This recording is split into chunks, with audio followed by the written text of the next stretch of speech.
तो हेलो दोस्तों, कैसे हैं आप लोग। उम्मीद करते हैं कि आप लोग अच्छे होंगे।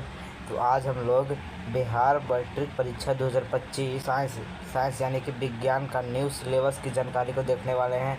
जो साइंस का न्यू सिलेबस है, बिहार बोर्ड द्वारा न्यू अपडेट किया गया है 2025 के लिए। जो सिलेबस है, जो न्यू बिहार बोर्ड ने अपडेट किया है, क्या क्या न्यू ऐड किया गया है पढ़ने के लिए, उसको देखेंगे। पूरा ऑल सिलेबस को देखेंगे, एग्ज़ाम पैटर्न को देखेंगे, 90% से ज़्यादा स्कोर कैसे कर सकते हैं उसको देखेंगे। बेस्ट बुक कौन सा होगा उसको देखेंगे, कि BTBC कर लें, NCERT कर लें या फिर कोई और पब्लिकेशन कर ले, इस पर भी चर्चा करेंगे। फिर स्टडी प्लान साल भर का क्या होना चाहिए, इस पर चर्चा करेंगे। या ऑल चैप्टर्स को देखेंगे कि कौन कौन से चैप्टर पढ़ना है। ठीक, तो चलिए वीडियो को स्टार्ट करते हैं।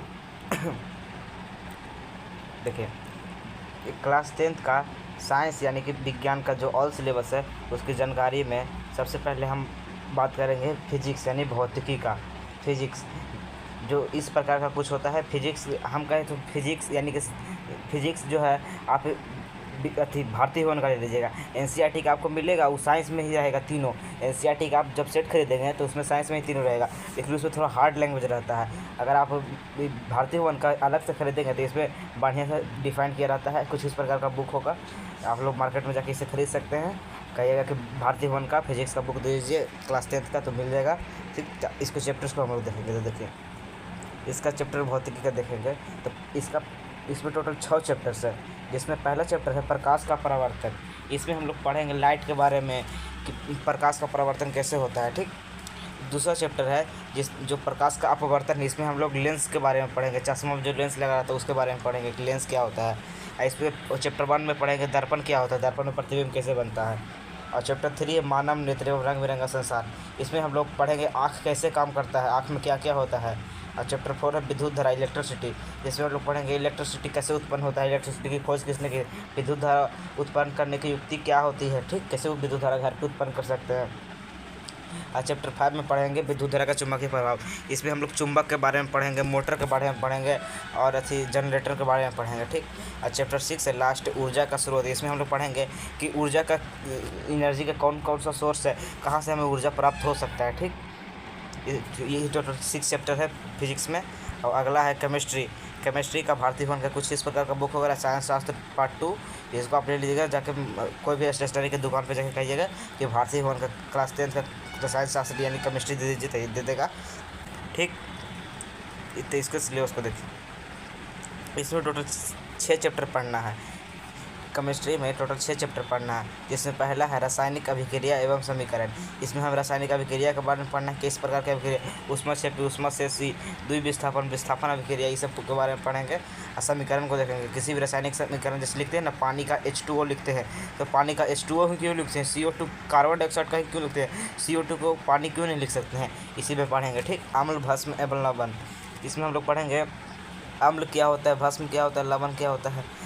भस्म यानी क्षार होता है। देखिए, अम्ल में हम लोग अम्ल खट्टा होता है, भस्म कड़वा होता है, लवण नमकीन होता है, जो साल्ट है इसी को इसमें हम पढ़ेंगे।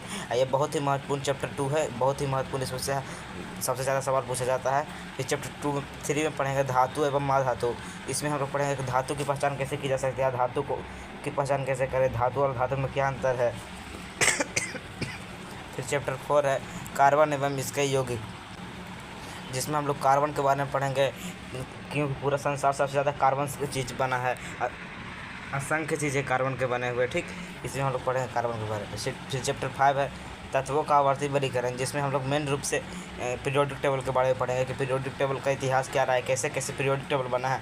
आज जो आप लोग पीरियोडिक टेबल लिखते हैं वो कैसे बना, उसके पीछे क्या क्या प्रयास रहा है। ठीक, और फिर चैप्टर 6 है प्राकृतिक संसाधन एवं प्रबंधन। इसमें हम लोग पढ़ेंगे प्राकृतिक संसाधन को कैसे बचाया जा सकता है। ठीक है, तो अब हम लोग बायोलॉजी का देखेंगे। देखिए, बायोलॉजी का कुछ इस प्रकार का बुक होगा, भारतीय भवन का जीव विज्ञान भाग 2। इसे आप ले लीजिएगा, मार्केट में जाके आप कहिएगा कि भारतीय भवन का बायोलॉजी का किताब दीजिए 10वीं कक्षा का, तो दे देगा आपको ये। इस प्रकार का कुछ होगा। चलिए इसको सिलेबस को देखते हैं। ठीक, इसके सिलेबस में देखिए, सिलेबस में इसको टोटल 8 चैप्टर पढ़ना है, 8 चैप्टर पढ़ना है। इसमें पहला चैप्टर है जैव प्रक्रम एवं पोषण। इसमें हम लोग पढ़ेंगे कि पोषण कैसे होता है।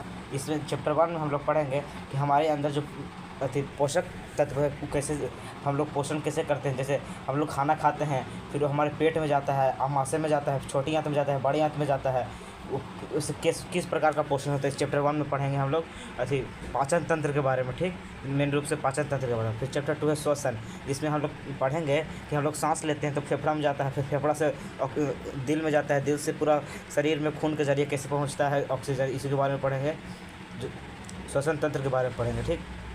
फिर चैप्टर 3 है परिवहन, इसमें हम लोग परिवहन तंत्र के बारे में पढ़ेंगे। इसमें हम लोग देखिए खाना खा लिए हैं, ठीक है, पोषण यानी खाना खा लिए हैं, श्वसन यानी कि खाना को पचाने के लिए उसमें ऑक्सीजन भेज दिए सांस लेके, लेकिन खाना को जब खाना खाएं जो तो पेट में गया है, लेकिन खाना के सब पूरा शरीर में पहुंचाएगा कैसे, तो परिवहन द्वारा पूरा शरीर में पहुंचाया जाता है, उस खाना को पोषक तत्वों को पूरा शरीर में पहुंचाया जाता है परिवहन के द्वारा। इसमें पढ़ेंगे परिवहन के बारे में। इनमें मेन रूप से हम लोग हार्ट के बारे में पढ़ेंगे, परिवहन में हार्ट के बारे में पढ़ेंगे, श्वसन में फेफड़ा के बारे में पढ़ेंगे, और पोषण में आमाशय छोटी बड़ी जाती हैं, पूरा पाचन तंत्र के बारे में पढ़ेंगे, ठीक। ये चौथा है उत्सर्जन तंत्र, इसमें हम लोग मेन रूप से किडनी के बारे में पढ़ेंगे, नेफ्रॉन के बारे में पढ़ेंगे, और इसमें पढ़ेंगे पत्तों में पेड़ पौधों में कौन कौन सा उत्सर्जन होता है। जो कभी कभी देखते हैं ना कि ऐसे लैटेक्स निकलता है, बार का पत्ता देखे होंगे आप, उसको तोड़िएगा ना तो उसके अंदर से उजरा उजरा दूध निकलता है, वो क्या होता है, ठीक, इसी के बारे में पढ़ेंगे। उत्सर्जन तंत्र यानी कि जो मल रूप को देखिए, चैप्टर 1 में पोषण यानी खाना खाएं, चैप्टर 2 में उसे खाना को पचाने के लिए सांस लिए श्वसन, चैप्टर 3 में पेट में से सब पूरा शरीर में परिवहन द्वारा खाना को भेज दें, और चैप्टर 4 में उत्सर्जन यानी खाना को जो उत्सर्जित पदार्थ है खाना में खाना पचा उचा के जितना भी बचा उत्सर्जित पदार्थ है उसे बाहर निकाल देंगे, यही उत्सर्जन में, ठीक, पूरा पढ़ें।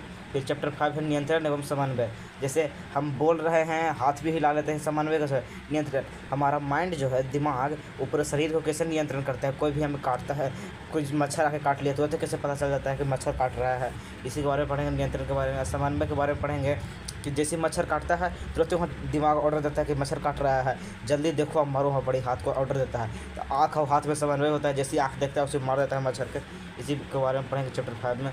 फिर चैप्टर 6 में पढ़ेंगे जनन के बारे में, जीवों में जनन, इसमें रिप्रोडक्शन जनन के बारे में पढ़ेंगे, जिसमें sexual reproduction and sexual reproduction के बारे में पढ़ेंगे कि जीवों में जनन कैसे होता है, समान संतति कैसे पैदा होते हैं जनक से, ठीक।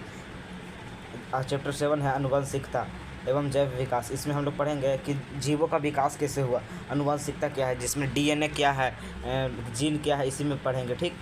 जैसे पहले बंदर थे इंसान, फिर धीरे धीरे चिंपैंजी बने, फिर गोरिल्ला, इस करते करते फिर इंसान बने, कैसे बने, इसी बारे में पढ़ेंगे, इसी चैप्टर में पढ़ेंगे, ठीक। और फिर लास्ट चैप्टर है हमारा पर्यावरण, इसमें हम लोग पढ़ेंगे पारिस्थितिक तंत्र के बारे में, मेन रूप से पारिस्थितिक तंत्र कैसे चलता है, कैसे जीव हैं जो पेड़ पौधे पर डिपेंडेंट होते हैं, पेड़ पौधे वातावरण पर डिपेंडेंट होते हैं, ठीक, इसी में हम लोग पढ़ेंगे। तो उम्मीद करते हैं आपको ये वीडियो अच्छा लगा होगा। पूरा ख़त्म हो गया है, बायोलॉजी, केमिस्ट्री और फिजिक्स तीनों का हम लोग देख लिए, साइंस में तीनों का। अगर ये आपको ये अच्छा लगा है, अगर आप चाहते हैं तो इस वीडियो को अपने मित्रों को बस ज़रूर शेयर, क्योंकि उनको भी वीडियो का लाभ हो, ठीक। तो मिलते हैं नेक्स्ट वीडियो में, तब तक के लिए जय हिंद, धन्यवाद।